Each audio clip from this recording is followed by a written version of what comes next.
Halo, nama saya Beatrice Eleora dari kelas 5 MSP ingin membahas mengenai studi kasus produk bank. Adapun produk bank yang pertama yang akan saya jelaskan yaitu mengenai KPR ataupun kepemilikan rumah dari Bank BRI. KPR ini adalah solusi untuk seseorang yang ingin memiliki rumah namun tidak memiliki dana yang cukup. Bisa dengan memanfaatkan sistem KPR ini. Dengan fasilitas ini, kalian bisa membeli rumah dengan cara membayar uang muka lalu mencicilnya dalam jangka kurun waktu tertentu. Adapun juga hal yang perlu dipersiapkan untuk proses KPR akan saya tampilkan di sini. Selanjutnya juga pertama-tama saya akan membahas mengenai dana yang perlu dipersiapkan dan biaya apa saja yang akan dikenakan kepada pemohon dalam sistem KPR ini. Yang pertama yang perlu dipersiapkan itu adalah uang muka. Sebagai contoh, saya ingin mengambil rumah dengan tipe di bawah 70, rumah ukuran 70 di bawah 70.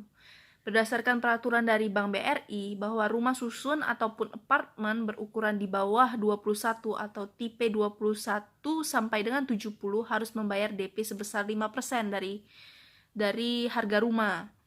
Jika harga rumah itu sebesar 200 juta, maka dikenakan 5%-nya yaitu sebesar 10 juta kita harus membayar uang muka.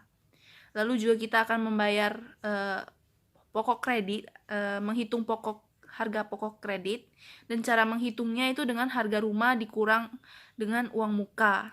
Jadi kalau tadi harga rumahnya 200 juta dikurang dengan uang muka 10 juta, maka kita akan diberikan pinjaman sebesar 190 juta.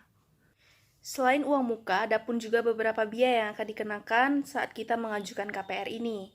Pertama itu adalah biaya provisi. Biaya provisi ini adalah sejumlah biaya yang dikenakan oleh pihak bank kepada para nasabah pengguna KPR sebagai bentuk biaya administrasi atas sejumlah dana yang telah mereka pinjamkan. Untuk Bank BRI menetapkan nilai 1% dari pokok kredit yang mereka pinjamkan. Yang kedua itu adalah biaya pajak pembeli. Untuk menghitung pajak pembelian, ada pun juga komponen yang harus dimasukkan yaitu nilai jual objek pajak tidak kena pajak. Nilai ini itu akan berbeda-beda pada setiap wilayah dan bisa saja berubah sewaktu-waktu sesuai dengan peraturan pemerintah. Besaran nilai jual objek pajak tidak kena pajak ini yang digunakan untuk wilayah Jakarta itu adalah sebesar 60 juta.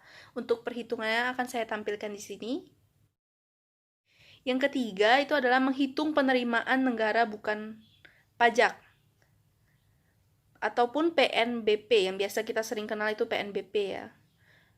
PNBP ini pada umumnya harus dibayarkan sekaligus ketika mengajukan biaya balik nama. Untuk perhitungan PNBP akan saya tampilkan juga di sini. Selain biaya-biaya tersebut, saya juga akan membahas mengenai biaya bunga dan besaran cicilan KPR. Sebagai contoh, saya akan mengambil sistem bunga flat sebesar 9,5% dari tenor 10 tahun, maka cicilan per bulan yang harus dibayar adalah. Selanjutnya, saya akan membahas mengenai produk bank yang kedua, yaitu deposito. Deposito itu merupakan salah satu produk dari lembaga keuangan atau perbankan yang memberikan layanan penyimpanan dana tanpa ditarik dalam jangka kurun waktu tertentu. Sebagai imbalannya akan diberikan suku bunga yang lebih tinggi dari suku bunga tabungan biasa. Adapun juga dari Bank BNI yang saya sedang bahas ini dari Bank BNI, tenor yang ditawarkan itu mulai dari 1 bulan, 3 bulan, 6 bulan, 12 bulan, sampai 24 bulan. Umumnya dana minimal yang diperlukan untuk menyimpan di deposito di Bank BNI ini sebesar 10 juta. Adapun juga persyaratan yang diperlukan akan saya tampilkan di sini.